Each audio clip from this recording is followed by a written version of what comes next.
Os vilões sempre tiveram um papel fundamental na maioria das histórias, e muitas das vezes são eles que trazem todo o clímax pro herói. Afinal de contas, o que seria do Batman sem o Coringa? Ou então o Guts sem o Griffith? Mas de um tempo pra cá, os vilões foram tendo mais aprofundamento nas suas histórias, fazendo com que algumas pessoas achem que alguns deles estão certos. E não é de hoje que vemos que os vilões têm recebendo bastante destaque nas histórias. Uns você ama e outros você odeia, principalmente o Griffith.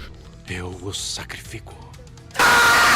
Mas a meu ver, não tem problema nenhum em você gostar de um vilão. Eu pessoalmente gosto de muitos deles, pela construção de personagem que eles têm. E apesar das suas ações, muitas vezes eles fazem a história andar e criam uma rixa com os heróis, o que é um ponto muito bom na história. Agora, o ponto que eu discordo completamente é você justificar as ações dos vilões, seja por um passado triste, suas motivações ou coisas do tipo. E eu venho percebendo que muitas pessoas fazem isso e acham até que os vilões estão certos no fim das contas, o que eu pessoalmente acho um absurdo. E eu estou aqui para provar o contrário nesse vídeo, através de conceitos e ética principalmente. Eu decidi fazer esse vídeo mais diferente porque eu quero expor minha opinião sobre esse assunto, porque já faz um bom tempo que eu venho discordando desses pontos. Eu quero trazer essa discussão mais filosófica, digamos assim, e principalmente refutar esses argumentos pró-vilões que eu vejo hoje em dia. Mas antes de você saber mais sobre essa discussão, já peço que você deixe aquele like para moralizar e inscreva-se no canal, para você não perder os futuros conteúdos que vão vir por aí. Mas sem mais enrolações, vamos pro vídeo.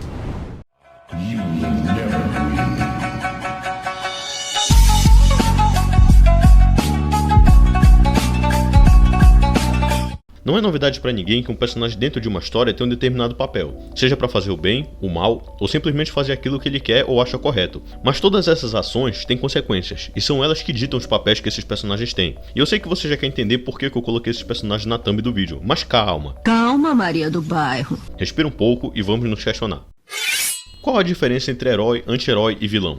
Começando com os heróis são basicamente aqueles personagens que desejam fazer o que é eticamente correto, têm um forte código moral, são altruístas e fazem sacrifícios pessoais para atingir um bem maior. Personagens assim nos mangás temos, por exemplo, Naruto, ou então o Ichigo de Bleach. Já os anti-heróis são aqueles personagens que têm um código moral instável. Eles geralmente seguem sua jornada pelas suas ambições, vingança pessoal ou coisas do tipo. São personagens que têm virtudes e defeitos, e que tomam atitudes questionáveis ou imorais para atingir o objetivo. Porém, apesar dessas atitudes questionáveis, os anti-heróis fazem o bem de alguma forma, e não tomam atitudes extremistas. Guardem bem essa palavra. Exemplos de anti-heróis, nos mangás temos o Guts de Berserk e o Ikki de Cavaleiros do Zodíaco. Agora os vilões são os personagens que são o oposto dos heróis. Eles têm um código moral distorcido, eles fazem tudo o que é necessário para atingir os próprios objetivos ou desejos. Muitas das vezes, eles espalham caos e destruição. São personagens que tomam atitudes egoístas, extremistas e maléficas. E alguns exemplos de vilões que temos nos mangás são o Griffith de Berserk, o Edward King, é verdade, ninguém conhece ele, e o Eren de Attack on Titan. E sim, eu coloquei o Eren de propósito nessa categoria, porque ele é um dos motivos do tema desse vídeo. Eren é um vilão romantizado pela fandom, assim como o Goku Black e até o Griffith. E sim, tem gente que defende o Griffith.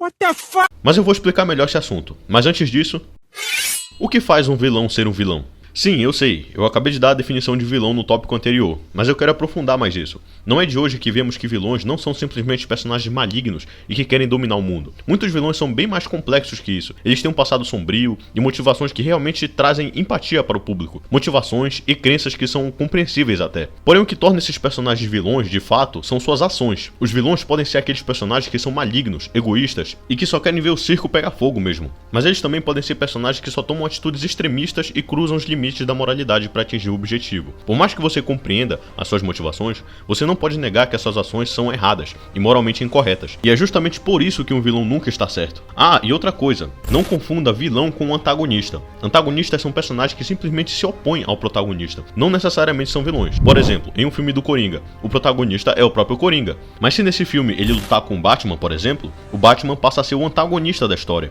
Isso quer dizer que ele é um vilão? Não. O Batman continua sendo um herói e o Coringa continua sendo vilão. A romantização do vilão na atualidade. Depois de explicar com detalhes o que é um vilão de fato, vamos falar sobre os vilões romantizados nos animes ou mangás. E o melhor exemplo que eu achei foi o Eren. E sim, eu acho que o Eren é um vilão justamente por causa dos motivos que eu citei anteriormente. Porque Eren inicialmente queria apenas exterminar os titãs que estavam aterrorizando as pessoas em Parades e ter liberdade junto com seus amigos para explorar o mundo fora das muralhas. Mas depois que ele recebe as memórias do titã fundador e vê que eles são inimigos de todo mundo, Eren decide colocar o seu plano em prática e iniciar o Estrondo, que é basicamente um exército de titãs colossais pronto para exterminar toda a vida na Terra. E nesse processo, Eren literalmente matou 80% da humanidade, apenas para proteger os seus compatriotas. Outro exemplo disso é o Goku Black. Goku Black não é nada mais que um Kaiô chamado Zamasu, que queria exterminar a raça humana por causa que ele observou que os humanos eram falhos, egoístas e incapazes de alcançar a paz mundial. Ele tem uma visão distorcida de justiça. Ele basicamente generaliza tudo e toma uma atitude completamente radical, que é tentar extinguir a raça humana. Agora falando sobre Griffith, Griffith era um líder de um bando de mercenários que fazia o que fazia porque tinha um sonho de obter o próprio reino. Ele estava disposto a fazer qualquer sacrifício para alcançar seu sonho. E de início, ele tem uma boa relação com o bando do Falcão e o protagonista da história, que é o Guts. Mas ao longo da história, Griffith vai demonstrando seus reais desejos e ambições. E depois de ele ser torturado pelo rei de Midland e colocar as mãos no Berrelite, ele sacrifica literalmente todo o bando de forma mais horrível possível, apenas para se tornar um membro da God Hand e continuar a perseguir o seu sonho. Mas afinal de contas, o que esses três personagens têm em comum? Todos eles tomam atitudes extremistas para alcançar seus objetivos pessoais. E é justamente por isso que eles são vilões e estão errados. E por incrível que pareça, tem gente que defende esses personagens e justificam suas ações, o que é um absurdo. O Eren, por exemplo, quase exterminou a raça humana. E você pode até falar que ele não teve tantas escolhas assim e passou por diversos traumas na sua vida, mas você não pode negar que isso é uma atitude completamente extremista. Se você não acha isso, você é maluco. E já vi algumas pessoas justificando as suas ações porque ele fez o que fez para proteger os seus amigos. Irmão, o cara matou milhões e milhões de inocentes. Nada justifica o crime terrível que ele cometeu. A mesma coisa Goku Black, que apesar de ele estar certo em achar que os humanos são falhos, mas não justifica ele usar esse motivo para exterminar a raça humana. Ele generaliza tudo de forma radical. Quer um exemplo bem parecido? O Magneto. E sim, ele realmente é um personagem de quadrinhos e não de mangá, mas... primeiramente, segundamente, ele é um excelente vilão e bem parecido com os personagens que eu citei anteriormente, porque o Magneto é um mutante que não quer ver sua própria raça sendo oprimida e quer que os mutantes prevaleçam e tenham paz. Até aí tudo bem, se não fosse o fato de que ele quer exterminar todos os humanos para que isso aconteça. Ou seja, bem parecido com Eren, que queria apenas proteger os Eldianos e matar o resto do mundo. E o argumento mais patético que eu já vi para justificar as ações do Eren é: mas os Marleyanos também mataram muitos inocentes. Eles oprimiram os Eldianos, então o Eren tem que dar o troco. Parabéns, cara, que argumento mais idiota. Ou seja, basicamente as pessoas que ficam justificando as ações desses vilões, na maioria das vezes são adolescentes revoltados com a vida e que querem ser igual ao Patrick Bateman, e tendo um senso de justiça deturpado, ou então aqueles militantes que adoram passar a mão na cabeça dos vilões, tentando justificar suas ações de qualquer forma. Um exemplo disso é o Capitão Pátria de The Boys, e quem me conhece sabe quanto eu detesto esse personagem.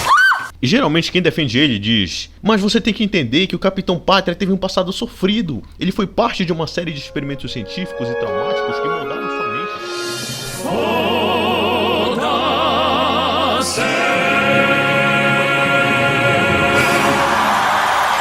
Vou dizer mais uma vez, independentemente do passado sofrido do personagem, dos seus objetivos e afins, nada justifica suas ações. O que faz um vilão são suas atitudes extremistas e que consequentemente causam mal para as pessoas, causam dor e destruição. E é por isso que os vilões nunca estão certos. Vilão é vilão e ponto final. Mas é isso aí, pessoal. Vou ficando por aqui. Queria fazer um vídeo mais diferente e trazer minha visão sobre esse assunto. Mas você concorda comigo? Deixe nos comentários a sua opinião. Agradeceria também se você ajudasse o canal com uma doação no LivePix. Não esqueça de acompanhar os outros vídeos que estão na tela. Muito obrigado pelo seu apoio e até a próxima.